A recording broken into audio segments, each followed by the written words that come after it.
to the ball if you're making progress. Find a girl and truck if you're making progress. Whether making millions or making far less, it really don't matter as long as your progress. Making progress. Making progress. Whether making millions or making far less, it really don't matter as long as your progress.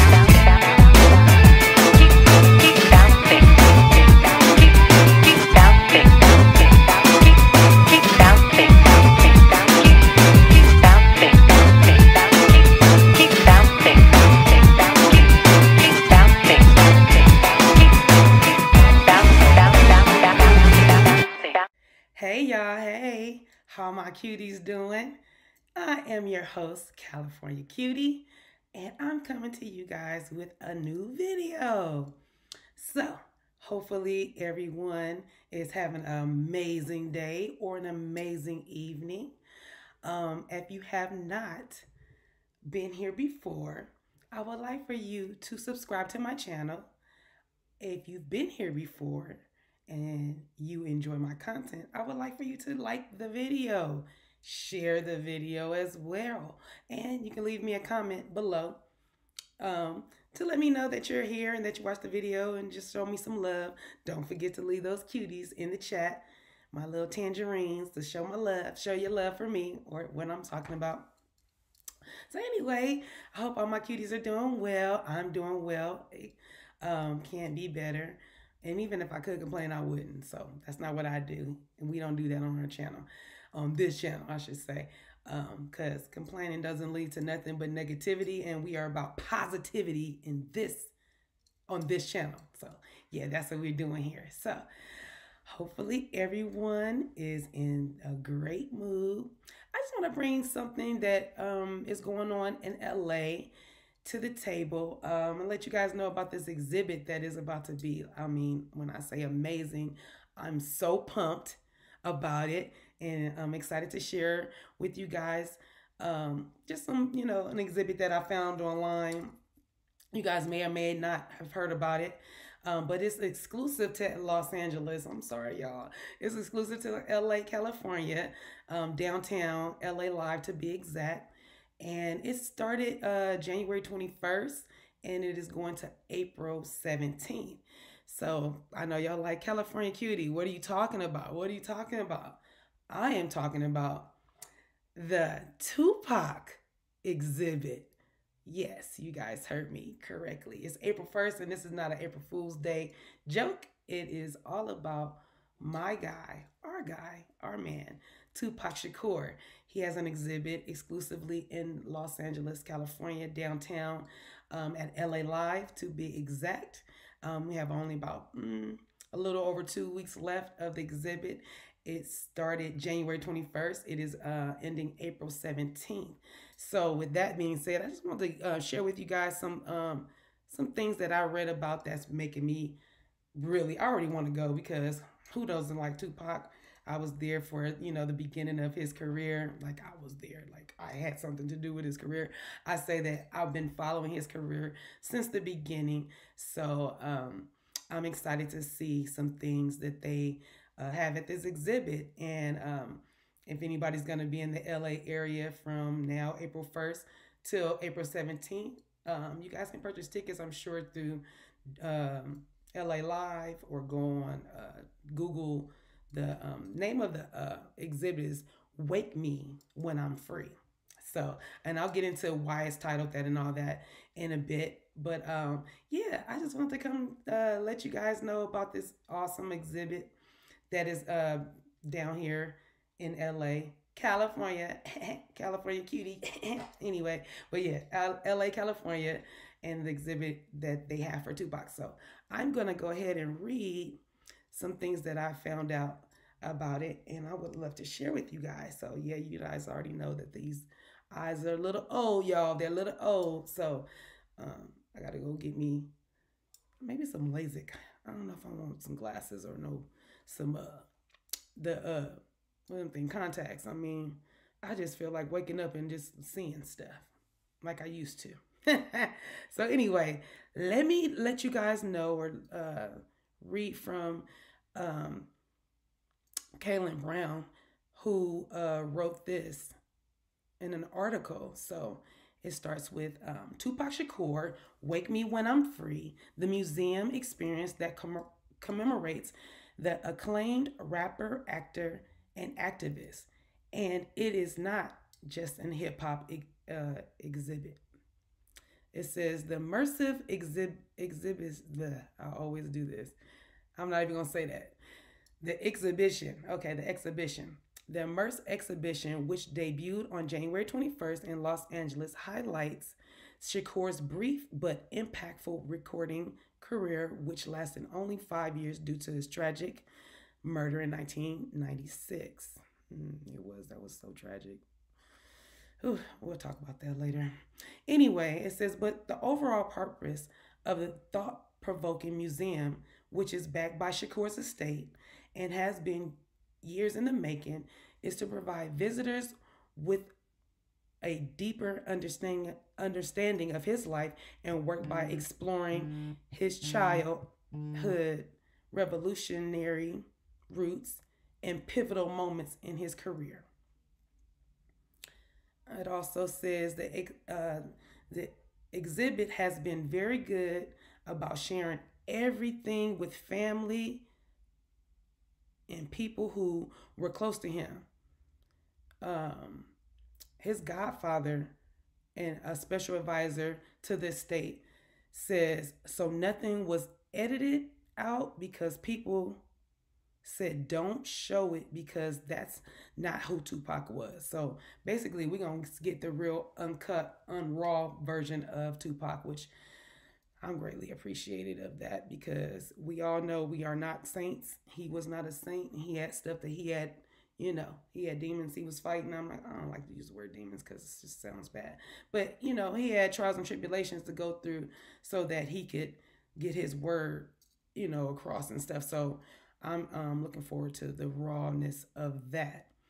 Okay, and then what else does it go on to say? He adds, I think the exhibit will do what Afeni believes, Afeni Shakur, his mom, Tupac's mom. Afeni believes in her life and what Tupac believed in his life. Here's who I am. Here's my words. I'll let you decide. You can come up with the final noun, pronoun, or adjectives. But this is who I am. Pure and unashamed. See, I'm here for that. I'm here for that because they did stand for they stood for a lot.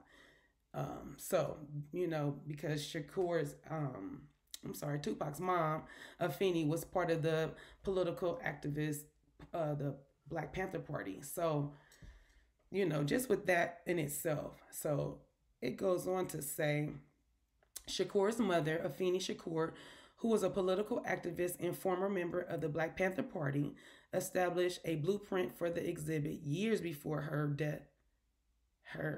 Before her death in 2016. Creative director Jeremy Hodges, who is founder of the project collective, and her name was so pretty, is Nwaka Onwusa. I think that's how you say it. If I mispronounce it, I'm sorry. Who is the chief curator and vice president of curatorial, curatorial affairs at the Rock and Roll Hall of Fame, helps bring Afeni's vision to life. So this was Tupac's mom's vision for this exhibit to do exactly what it's doing, be raw and as raw as possible, and let people know how what her son brought to the table. So yeah, I like I said, I'm here for all of it. It also says it is housed in a 20,000 square foot venue, contemporary art museum. Wake Me When I'm Free showcases thousands of handwritten notes ranging from song lyrics to screenplay ideas to Tupac's grocery list. Oh, that's cute. Clothing from iconic moments throughout his career and other treasured artifacts. As visitors walk through the interactive exhibit with a headset and remote that guides them through the experience, Each room is meant to peel back layers of who Tupac was.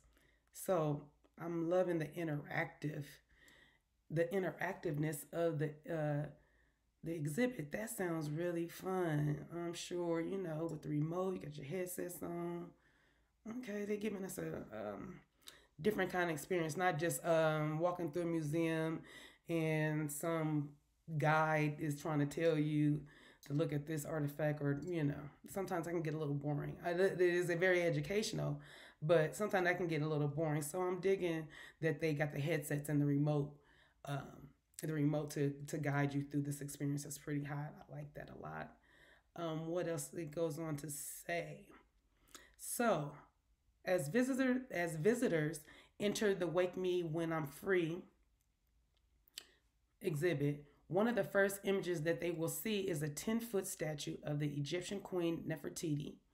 This sculpture is one of many deconstructions of the various tattoos Tupac had on his body. Tupac had tattoos of Nefertiti with the words, the number 2, die, DIE in capital, and the letter 4. I mean, the number 4, excuse me. So that was underneath his tattoo of Queen Nefertiti, written below to pay tribute to his mother, Afeni, who he referred to as his Black Queen. So, okay, so that's probably powerful when you walk in and see this statue of Queen Nefertiti. I'm sure that is, kind of gives me chills thinking about it. So, yeah, I want to see that. Okay, it goes on to say, in the center of the lobby is an illuminated scroll of an untitled poem that Tupac wrote. It begins with the words, "Please wake me when I'm free. I cannot bear captivity."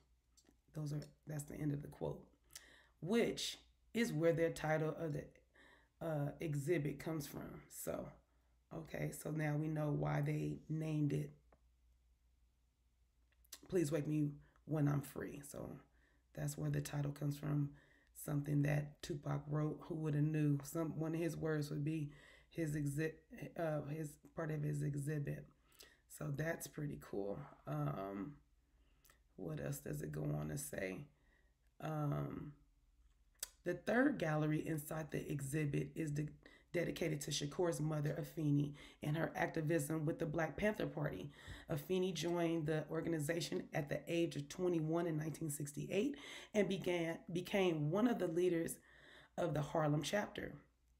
The gallery focused on the historic Panther 21 trial, in which Afeni and 20 other Black Panther members were arrested on conspiracy charges to bomb department stores and murder police officers, but later acquitted. She was released from jail when she was 8 months pregnant with Tupac, if you guys didn't know that. So in the center of the room, there is a sculpture of a black fist that is surrounded by 300 handcuffs, one for each year in prison that Afeni was facing charges for. Say that again. In the center of the room, there is a sculpture of a black fist that is surrounded by 300 handcuffs, one for each year in prison that Afeni was facing charges for. So they was going to give her 300 years? Okay. That's crazy. So yeah, so it says this gallery provides visitors with the understanding of Tupac's influences from his mother and the Black Panther Party, which later inspired his ideals and work. So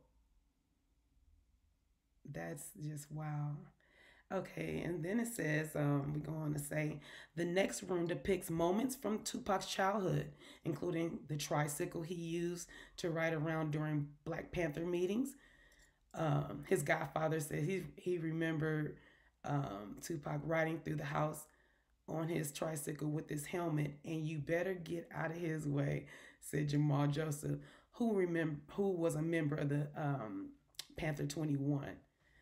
So, oh, that's cool. And they have a display of the tricycle and the helmet, which is really, really dope. I love that. So, yeah, that's all on display. The tricycle is just kind of crazy because it's from the 70s. It's funny.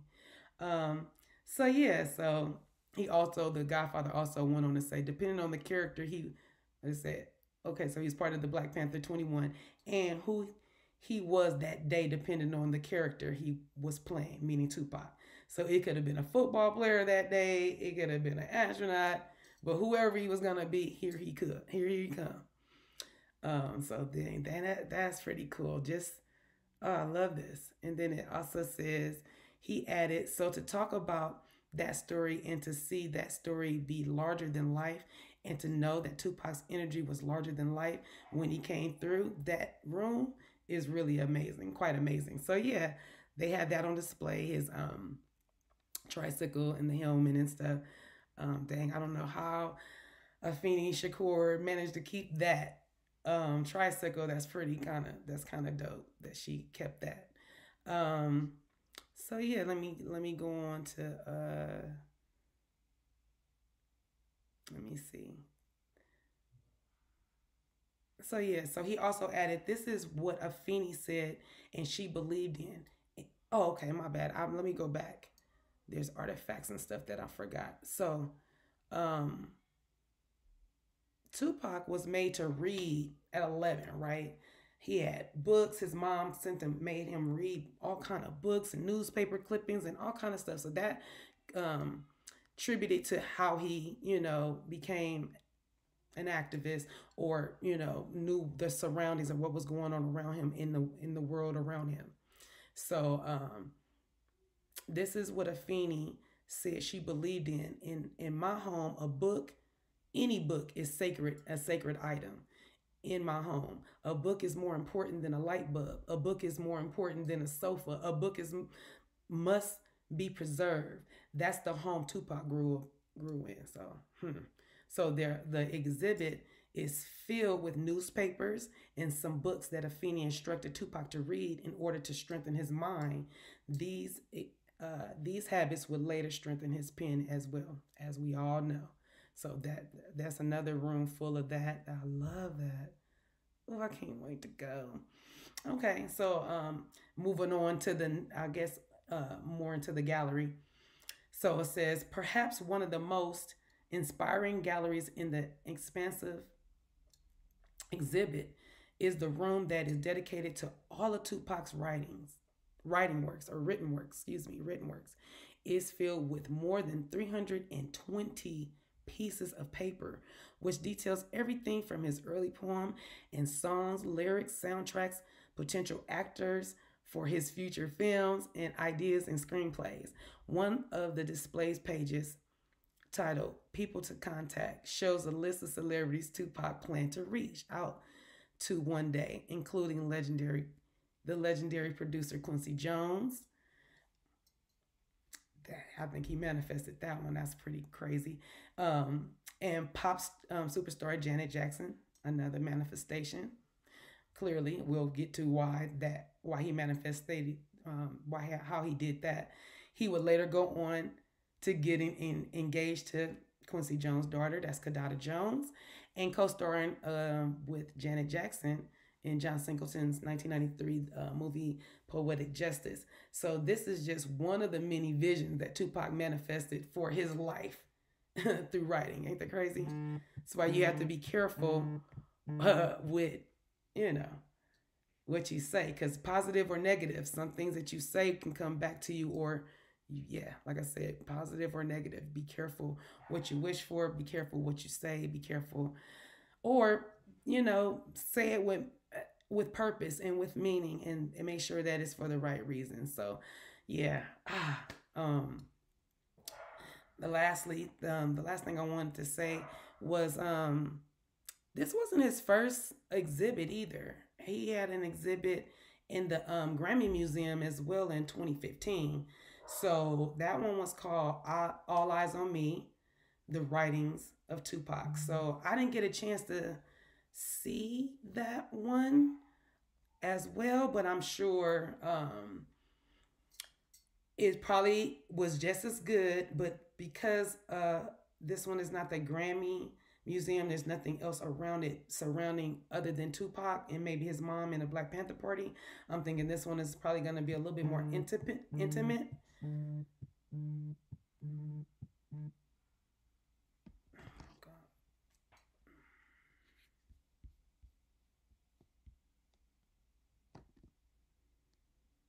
Sorry, y'all.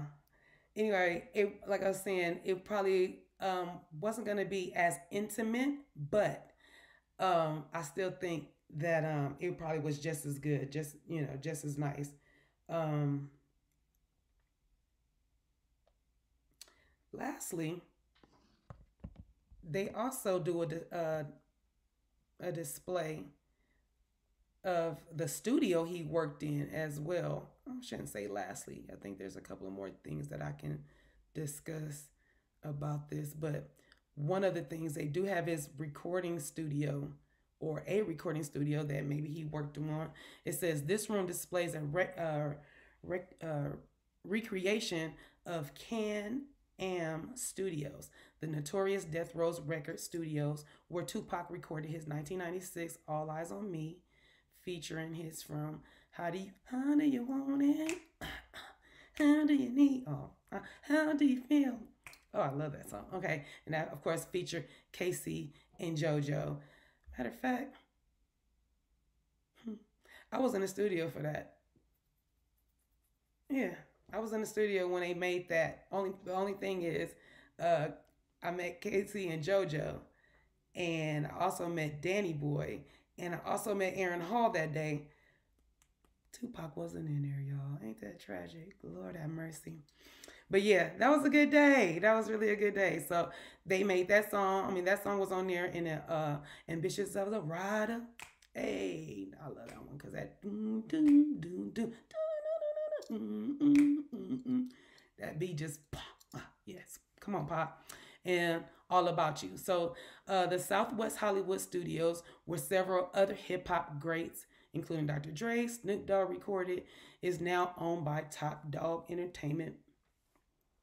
So yeah, so uh, they have that on display, and then they also, towards the end of the exhibit, they have a shrine filled with.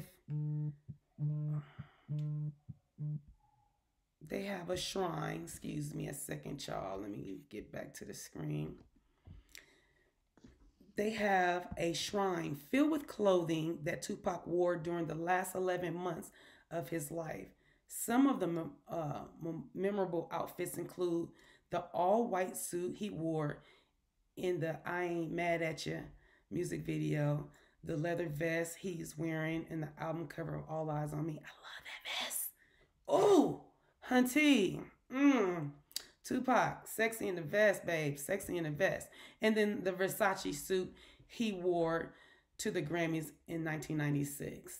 So yeah, auntie, Tupac, yes. There's a couple of two other kind of fun facts that I have. Not to put my sister on blast, but she tells her own. She always tells a story anyway. But my sister met Tupac. My sister met Tupac one time. She was at a Def Jam, the comedy, Def Jam comedy. Tupac was there. I'm not sure. I don't think he performed or anything, but he was there. And before the show was over, he ended up getting ready to leave. And so she spots him leaving. She spots him leaving. And so her and our little play sister, I'm not with her, because if I'd have been with her, it might have been a different story. But let's go back. So she spots him get up and leave. So they're at Universal in Hollywood. And so she gets up, she runs, he's leaving, she can see him fast pacing. So she's trying to run after him. So they go out the venue. She's trying to follow him. She's running after him. She finally gets to him. She finally gets to Tupac. And she's talking to him and she's all excited and happy. And I guess, she's like telling him she's his fan or whatever the case may be. And honey, he commenced to giving her the signature, his autograph, right? Puts his damn number. Puts his number on the paper. because my sister look like me. We all fine. But him. Hi, Mal. Anywho, I'm just saying, my sister and I look a lot alike, and he ended up putting his number down there, right? So he did that. He gave her the number. I'm out of breath because I'm feeling like I was running after his ass too. So anyway, he gets the number. I forget. She's also with her at that time boyfriend, and she don't even run and let him know what she doing. She runs and do that. He probably ran after her like, where the hell she going? So right after she gets to Tupac, I mean, I think her boyfriend actually got to Tupac. If they were all standing there probably together, whatever the case may be. Honey, when I tell you, Tupac left, boyfriend looks at the autograph that Tupac gives to my sister, and honey, oh, Tupac gave you his number? Oh, okay. Kid. Okay? Through the whole autograph with the number. Okay? With the dang old number on it. Honey, to this day, you can't tell my sister that wasn't going to be her boyfriend and that wasn't supposed to be who she was supposed to be with. Out of the many stories that I'll be telling you guys, because I am from the land of La La, the city of angels, and I live near Hollywood, partied in Hollywood all the time.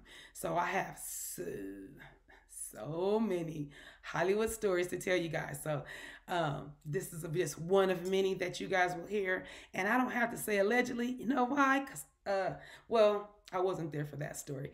But I do know that it happened for a fact. Sorry, Tupac is not here to defend himself and say he didn't do it. So, but I'll say allegedly just because I don't know if that might be how I have to do it in the YouTube world. But I'm just saying that to say that's one of the things that I love about, you know, one of the stories I have. And the second story is, and y'all can look this one up. This ain't allegedly either. My older kid's father, my baby dad, I mean my BD, and we're good. We're good. So my BD, he had went out with one of our mutual friends who was friends with Tupac. Actually, his mom was Tupac's publicist. So he was invited to go out. They was invited to go out and go to a video shoot where Tupac was shooting his video. And so I think I was pregnant at the time, so I couldn't go. Or I wasn't invited to go. I should say it like that, but I didn't go, or I just had the baby, one of the two. But so he invited my baby's father to go to the video shoot. So on the video shoot, you know, you standing around. It's a lot of standing around on videos. They're long, and I've been on video shoots, and they can be tiresome, especially if you ain't the star, or you ain't in it, and you just a bystander. Yes, it can get long and tiresome. But anywho, my kid's father ended up. They asked him to be in a part of a scene in the video. So the dude is the video is "Holla If You Hear Me." It's in the black and white video. And you guys, y'all can go check these creds if y'all need to. So I'm gonna tell y'all who the BD is, and y'all can see him. I ain't gonna give his name up, but people that know me, y'all gonna see that dude. Anyway, it's "Holla If You Hear Me," and there's a scene in there where there's it's a little kid that's being reprimanded. It looked like some stuff had went down, and my BD, my baby daddy, he ends up. I'm married, y'all, so I call him my baby daddy for that reason, because I'm married with kids. But my older kids is him. There's no disrespect. My BD. He called me his BM all the time. But so back to my BD, my baby daddy, he ended up being in the video, right? So I said that. So there's a scene in the video where this young kid is in trouble. They're in the police car, and my BD walks over, and first before he walk over, he hit him with a hold on a second. Hold on. I got you. So he has on a Raider, he has on a whole Raider little get down, little jacket, you know what I mean? Little sweatsuit, little thing. So he got that on, and he does that and got his hood over him. And then they show him again. He opens up the door for the little kid to get out, and basically shuns the police like, y'all ain't gonna do nothing. I got this. Go on, little kid. Go on, do what you gotta do. So yeah, so that's my other little fun fact about Tupac. I didn't get to meet him, but people that were close to me did, and nobody had really too much bad things to say about him. And if they did, that's on them. Could have been their experience. But those two are something that I love to share. I just showed my kids, my younger kids, the video. My older kids already seen the video, but I showed them the Tupac video, and they was like, really, like they was fun, but they was like, okay, I see you. So yeah, that's my fun fact about that. So yeah, um, getting back to the exhibit, I am. When I say I'm down for this, I am down for the exhibit of it all. I am a Tupac fan, always have been, always will be. My best friend, um, shout outs to Tam Tam. I remember watching Digital Underground and her calling me talking about, did you see Tupac in the video? I like him. I was like, who the hell is Tupac? I don't know. I know who Shock G was, because see, Shock G was the cutie pie for me, not when he was Humpty without the nose, and just Shock G. Rest in peace, my good guy. Rest in peace. But yeah, I was feeling Shock G, and here she comes talking about, come look at Tupac. So I go look at the video. He being carried like he some Arabian prince or something, and I got to looking at little cutie pie. I said, well, you know what, best friend, I think you wanted something. I think you got this right. Who knew? Who knew he was gonna be who he was? So yeah, so I've been a Tupac fan for many years, many years. And so with that being said, I just wanted to come to you guys and let y'all know, if you're gonna be in the LA area, today's April 1st, from April 1st to April 17th, you guys can come check out the exhibit at LA Live downtown. The tickets are $14.50 for children. I think it might be an age limit. It might be 14 and up. Not really for sure, but that's what the age ticket, the age ticket says is $14.50 all the way to $45.50. They run it Monday. Well, it runs Monday. I should do it like this. Tuesday is the only day that they're closed. So Monday off, Tuesday, Wednesday, Thursday, Friday, Saturday, Sunday shows.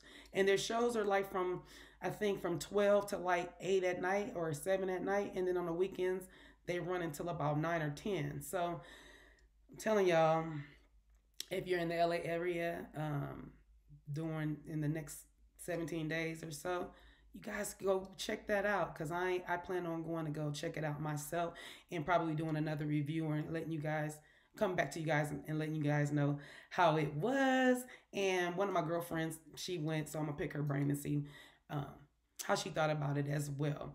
So yeah, guys, I hope you guys enjoyed this video. Like I said before, I want you guys to like, subscribe, turn that notification button on that says all, so you guys don't miss none of my content. And also share the video.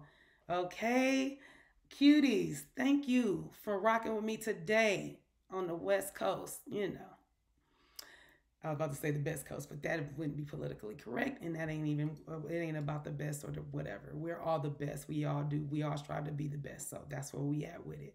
So yeah, without, getting on nobody's nerve, I'm on the West Coast, and all I'm saying is I want everybody to have a good one. I hope the sun sets in your joy today, and I want you guys to wait for my next video. It's coming soon, okay? This was my hip-hop antics, was what I would call it, is what I'm going to call those. My hip-hop antics, always going to have something to do with a hip-hop artist, and depending on what the antics is, what they doing. This wasn't an antic. This is something that, this is a documentary, basically. So, and Tupac did have antics in his life as well. So that's why I'm going to call these segments my hip-hop antics. So yeah, y'all leave me a little cutie in the chat or in the comments below if I didn't say that too. Please leave me a comment down below. I appreciate you guys for watching, and y'all stay tuned for the next one. Love y'all. Love y'all for real. Peace. I love haters, I love haters, I love haters, I love haters, I love haters. Haters make the world go round, I love